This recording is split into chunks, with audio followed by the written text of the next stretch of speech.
Olá, você é acostumado a me ouvir normalmente em conteúdos técnicos, né?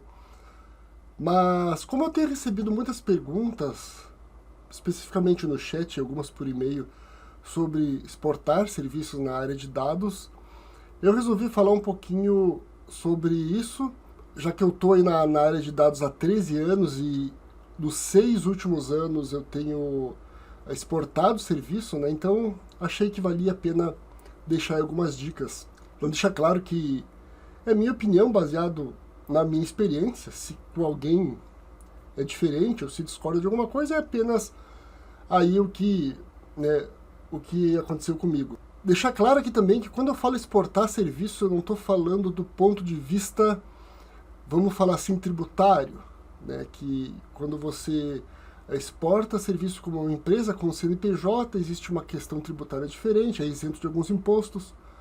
Aqui a minha menção exportar serviço quer dizer simplesmente prestar serviço para uma empresa estrangeira, né? Do Brasil, você trabalhar prestando serviço para uma empresa estrangeira, ok? Esse é o significado aqui. Então, eu peguei as principais dúvidas, as principais perguntas e dentro da minha experiência aí, eu vou responder. Então, primeira, exportar serviço significa ganhar em dólar? Não necessariamente. Existem empresas que pagam em real, existem empresas que pagam em dólar, e existe até aquelas empresas que deixam você escolher. Você pode até mudar durante o seu contrato. Especificamente com empresas de outsourcing, né, que são aquelas empresas especializadas em terceirizar, né, o serviço de um engenheiro de dados, de um cientista de dados para outras empresas, né? Então, não necessariamente, mas eu diria que na maioria dos casos, sim, você pode optar por receber em dólar. Uma outra pergunta comum, exportar serviço significa ser PJ? De novo, na maioria dos casos sim, mas não necessariamente. Então, na verdade, pode acontecer várias coisas. Se você vai trabalhar para uma empresa, se você vai prestar serviço para uma empresa que não tem um CNPJ no Brasil, você vai trabalhar na base de um contrato e esse contrato pode ser feito tanto por um PJ quanto por uma pessoa física. Só que se você fizer como pessoa física, você vai pagar muito mais imposto. Então, o caminho mais comum, mais natural é o CNPJ. Agora, o que muita gente não sabe é que você pode sim exportar serviço como CLT.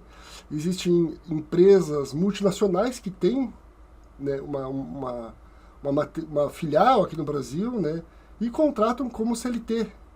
Algumas só contratam como CLT, outras também te dão a opção de você ser CLT ou PJ, mas você vai trabalhar para um cliente ou para a própria empresa em projetos no exterior. Tá? Então, do ponto de vista, nesse caso, do ponto de vista fiscal, você não está exportando serviço, mas sim, você está no Brasil trabalhando para uma empresa que está fora do Brasil. Aí a questão de ser PJ, ter um contrato com PJ ou pessoa física, é uma questão, eu acho assim que bem simples, né? É muito mais fácil você ter um CNPJ. A questão de você trabalhar na base de contrato, né? É o mesmo caso de você ser um PJ no Brasil ou não, não vai ter... normalmente você não tem muitos benefícios, mas a remuneração ela é maior e normalmente se oferecem aí não 30 dias de férias anuais, mas 1 ou 2 semanas por ano de férias remunerada, ok? Normalmente é o que se faz, tá? Então, mesmo não tendo um contrato CLT, você vai ter aí um período de férias remunerado.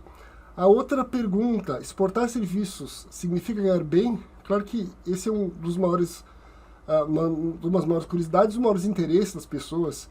E sim, significa ganhar bem, eu diria entre 10 e 35 mil reais. Pode variar menos ou mais que isso, mas em geral, tá? Varia nessa faixa aí entre 10 mil e 35 mil reais.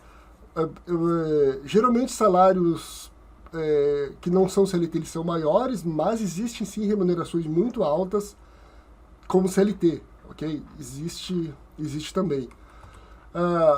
Preciso ser fluente em inglês, né? Outra pergunta bem comum. E eu costumo dizer que você precisa ser capaz de manter uma conversação inglês. Tá? Isso em geral.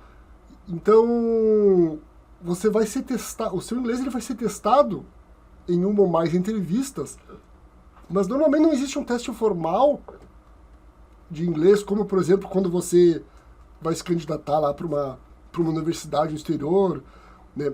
Geralmente você não é isso. Geralmente, se você consegue conversar, manter uma conversa, né, isso é suficiente. Mas, claro, você tem que conseguir se expressar bem, entender bem, né? Não adianta uma conversação básica, você ficar pedindo para as pessoas repetir, você não conseguir dizer o que você quer dizer, aí não adianta, né? Você tem que ter conseguir uma compreensão, né, e uma conversação boa. Isso é suficiente. Bom, outra pergunta, são exigidos conhecimentos técnicos em nível sênior? Sim, na maioria dos casos se requer senioridade, se requer experiência. Eu não estou dizendo aqui que se você não tem senioridade, não tem experiência em outros projetos, que você não deva tentar. O que eu estou dizendo é que normalmente as vagas exigem sim conhecimento técnico e se você tiver já um inglês que você entenda que atende os requisitos que eu falei ali, né, de você ter essa fluência na compreensão e na conversação, você pode sim tentar as vagas, ok? Precisa o curso superior na área de tecnologia da informação? Em geral, não. A gente até vê algumas vagas que pedem bacharel, enfim, mas em geral, não. Às vezes, mesmo quando a vaga diz na descrição que precisa, nunca lhe perguntam ou pede algum documento a respeito disso. Então, em geral, não, tá? Em geral, vão buscar pessoas que tenham os conhecimentos técnicos lá que são necessários para o processo de seleção. E um processo seletivo para uma vaga, né, para exportar serviço é mais difícil? Eu entendo que não, tá? No meu entendimento, não acho que seja mais difícil do que você participar de um processo seletivo para uma vaga de uma empresa brasileira. Como é o processo seletivo? Bom, aí depende bastante, mas o que você vai encontrar sempre? Entrevista com RH, né, uma primeira entrevista com RH e uma entrevista técnica. Isso você vai ter sempre. Às vezes, se for uma empresa de outsourcing, você vai ter uma entrevista com o cliente, depois da entrevista técnica com alguém que já é da empresa, uma segunda entrevista técnica com alguém do cliente. E também acontece de lhe dar um que chama de take home assignment, que é uma atividade para você desenvolver. Eles vão lhe dar aí alguns dias para você desenvolver. Geralmente o normal é você receber esse assignment depois da entrevista técnica, né, senão não faz sentido. E existe também casos em que eles lhe pedem uma avaliação do tipo live coding, que você tem que desenvolver algum código ao vivo. Eu, especificamente, quando tem isso, eu não participo do processo, eu já desisto, mas acontece, ok? Eu não faço, mas acontece, aí fica de cada um. Existem casos também que eles lhe dão esse take-home assignment antes da entrevista. Eu também não faço, porque provavelmente eles mandam para todo mundo, né? Então nem sabe se você tem aí um perfil para vaga, você vai perder seu tempo lá fazendo. Então, esse tipo de teste também eu não faço. Mas claro, eu não estou dizendo que não é para você fazer, eu estou falando aqui, né, da minha experiência. Com relação a tempo, aí varia muito. Teve processo seletivo que eu fiz uma entrevista com o RH num dia, no outro dia de manhã a entrevista técnica, e à tarde, tipo 2 horas depois da entrevista técnica, eu recebi uma proposta. Tá? Agora tem outros que entram em contato, marcam uma primeira entrevista, uma segunda entrevista, depois aí passa um mês, daí o processo não terminou ainda. E é claro, nesse tempo você provavelmente já recebeu outra proposta e você já desistiu. Pode acontecer. Então, com relação a tempo também, depende muito. Quais ferramentas e tecnologias? Bom, aí claro que varia muito, mas sempre, né? Python, inclusive aqueles assignments, né? Take home assignments, normalmente é algo em Python para você fazer, e SQL, às vezes os dois. E aí, claro, as ferramentas, né? Ferramentas em geral, mas essas ferramentas normalmente elas são testadas mais do ponto de vista de entrevista técnica, né? De questão de codificação de teste mesmo prático é Python e SQL. A outra questão, a única forma de você exportar serviço é através de uma empresa de outsourcing, né? Então aquelas empresas que contratam para terceirizar você normalmente dentro de uma big tech americana lá do Vale do Silício, eu diria que a maioria das vagas são dessa forma, não tem nada de errado disso, mas não é somente assim, ok?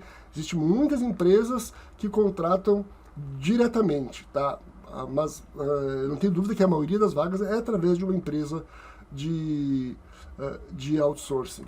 Bom, a questão de procurar vaga, você deve se candidatar, você deve esperar que a empresa lhe contate. Eu acho que você deve fazer uma busca ativa, né? Se você está disposto, se você acha que você está pronto, faça uma busca ativa. O LinkedIn é o melhor canal para isso, mas se você tiver um bom perfil no LinkedIn, você vai ser procurado, tá? Sem dúvida, você vai receber bastante propostas, então é interessante você ter um LinkedIn afiado. Existem N tutoriais que ensinam como você deixa o seu LinkedIn lá com qualidade.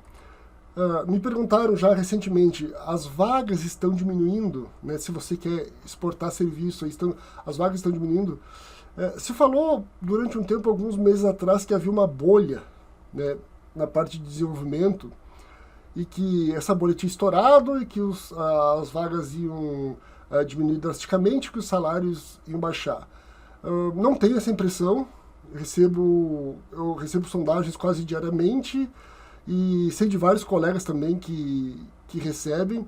Questão de salário, não vi mudanças, né, em termos de propostas, então não enxergo dessa forma. Talvez tenha oscilado, talvez tivesse tido aí um falar assim, um hype, né, um boom, mas não enxergo assim que estejam diminuindo. Eu acho até pelo contrário, eu acho que cada vez mais, como isso é uma coisa que funciona, né, como eu falei, eu estou há 6 anos já fazendo isso, como é uma coisa que funciona, eu acho que as empresas, principalmente as norte-americanas, elas vão buscar cada vez mais profissionais aqui na América do Sul.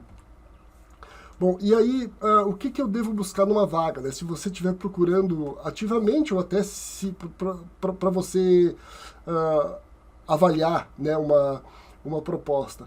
Bom, o que eu procuro olhar? Bom, normalmente quando você faz a entrevista técnica, vai ser com a pessoa que você... Quando você faz uma entrevista técnica com o cliente, né, ser uma empresa de outsourcing, é com as pessoas que você vai trabalhar, né? Então é muito bom observar, né, essas pessoas, se existe assim uma sinergia, né, com essas pessoas. Isso é muito importante, porque você vai trabalhar junto, entender um pouquinho o projeto, né, se você vai gostar do projeto, se é uma coisa, né, que te atrai. Uma coisa que eu gosto muito de cuidar, se há indícios de que vai haver microgerenciamento, né, porque daí ninguém merece, né, outra coisa que eu cuido.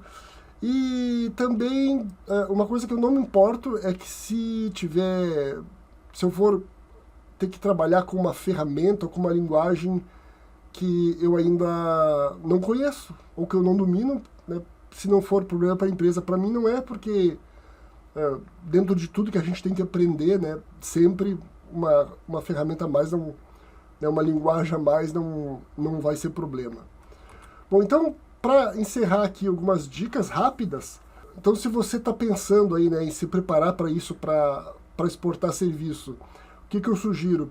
Você fazer um planejamento a médio ou longo prazo, isso depende de aonde você está hoje, né, mas dependendo aí, talvez você tenha que pensar a longo prazo. Não pense isso como uma coisa imediata, né? Se a questão do inglês, né? Se seu nível de inglês ainda é básico, né? Não é uma coisa que você vai ter um domínio em poucos meses, né? Tá cheio de empresas e pessoas vendendo aí sonhos, mas, né, vamos ser realistas, a gente tem que pensar aí a médio e a longo prazo, então ter um planejamento. O inglês eu acho que tem que se estudar sempre, a vida toda, mesmo que você já tenha aí uma fluência, continuar estudando. Conhecimentos técnicos avançados, né? Então, além das ferramentas Python e SQL, né, tem que ter um conhecimento avançado, ferramentas de cloud e ferramentas específicas de acordo com o que você quer se especializar. Outra dica é monitorar o mercado, saber o que o mercado está procurando, então acompanhar publicações de vagas.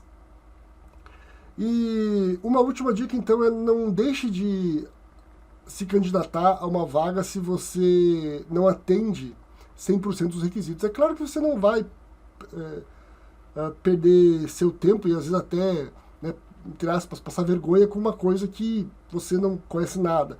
Mas às vezes tem alguma coisa lá que é um pouquinho diferente, né? Eles estão pedindo lá o Snowflake, mas você tem experiência com o Redshift e todas as outras ferramentas lá você conhece, né? Então, se candidata igual, né? Às vezes isso não vai ser um empecilho. Bom, pessoal, beleza? Obrigado aí por ter assistido aí. Nos vemos na próxima. Até mais.